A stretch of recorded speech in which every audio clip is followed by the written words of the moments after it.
My best friend tried to make me a villain in front of everyone, but ended up showing his true colors instead. You know what hurts more than betrayal?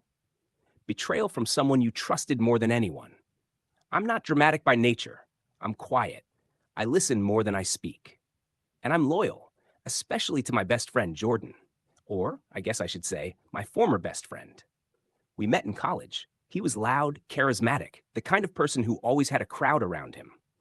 I was the opposite, reserved, thoughtful, always the one behind the scenes. Where he craved attention, I avoided the spotlight. Somehow, we clicked. He said I grounded him. I thought he made life more fun. After we graduated, we ended up working at the same tech company. I handled back-end infrastructure. He worked in client relations. He got the praise, the handshakes, the public thank yous. But behind the scenes, it was my code keeping the systems alive.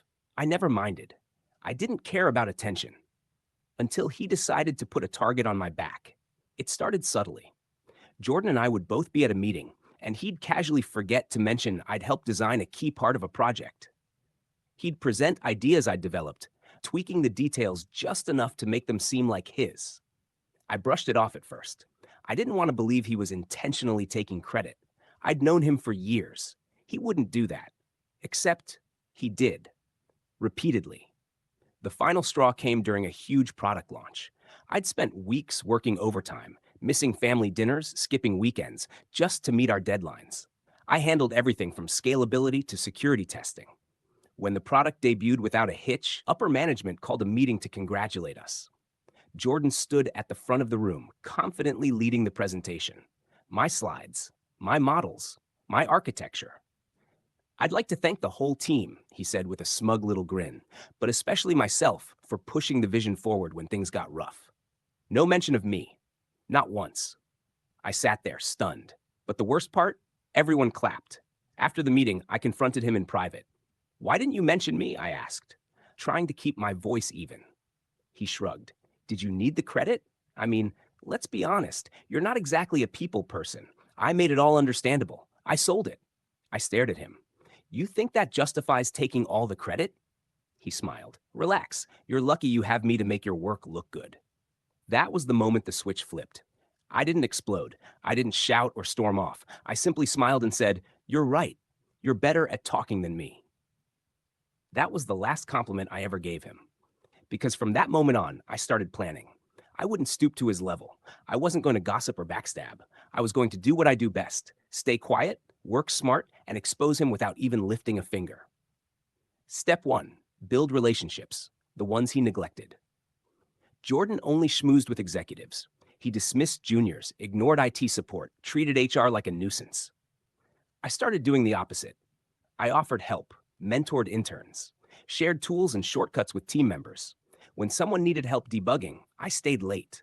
Slowly, the office started turning toward me instead of him when they needed real solutions. Step 2. Keep a paper trail. Every time Jordan used my work, I documented it. Emails, timestamps, GitHub commits. I stopped collaborating in shared folders and started sending attachments with polite summaries. Hi, Jordan. Here's the security protocol you asked for. Let me know if you need clarification. Me. I never confronted him again. I just watched, waited. And then came the golden opportunity. A few months later, our company announced a new initiative, a cross-departmental innovation challenge. Teams would pitch ideas for internal systems improvements. The winning team would get funding, bonuses, and visibility with the executive board. Jordan, of course, immediately asked me to team up. You've got the skills, I've got the pitch, he said. We'll crush it. I smiled. Actually, I'm thinking of entering solo this time. He blinked. You? Alone? I nodded. Why not? He laughed it off, but I could see it hit his ego like a dart. He formed his own team, handpicked yes men from client relations and marketing. They were loud, flashy, and full of buzzwords. I spent my time building a working prototype for a performance tracking system that could detect bottlenecks in our code pipeline using predictive metrics, something useful, efficient, and measurable. When presentation day arrived, I went second. Jordan's team was up first. Their pitch? A glorified dashboard for client feedback with emojis and team mood ratings. It looked good. The slideshow was sleek. He even threw in jokes, pausing for laughs like he was on a TED Talk stage. Then it was my turn. I didn't perform.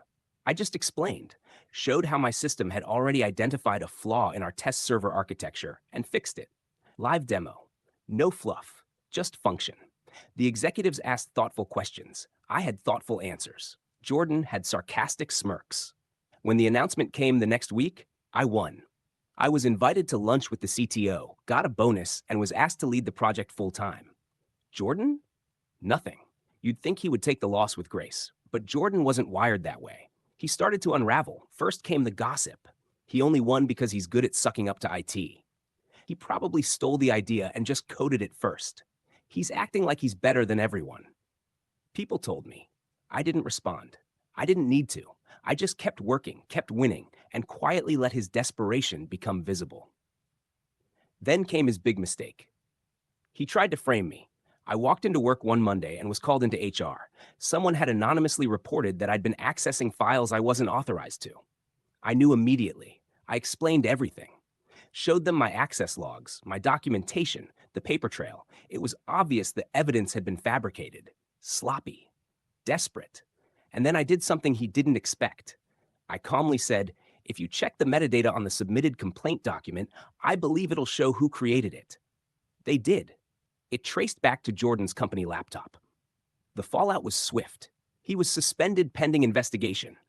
He tried to play it cool, claimed it was all a misunderstanding, that someone else must have used his machine.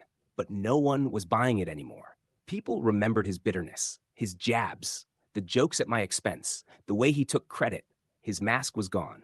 A week later, HR sent out a quiet had resigned. Jordan had resigned. He didn't say goodbye in a farewell email, but he did leave behind a legacy of being exposed. Months passed. I was promoted. My project became company-wide. The new hires knew me not as Jordan's quiet friend, but as the architect of the pipeline system. Sometimes people would mention him in passing. I never said much. I didn't have to. Everyone saw the truth eventually. The funny thing is, I never wanted revenge. I just wanted respect.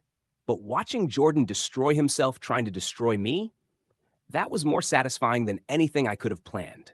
Because when you let someone wear a mask long enough, it eventually slips. And when it does, everyone sees the truth. Like and subscribe. Share if this happened to you or someone close to you.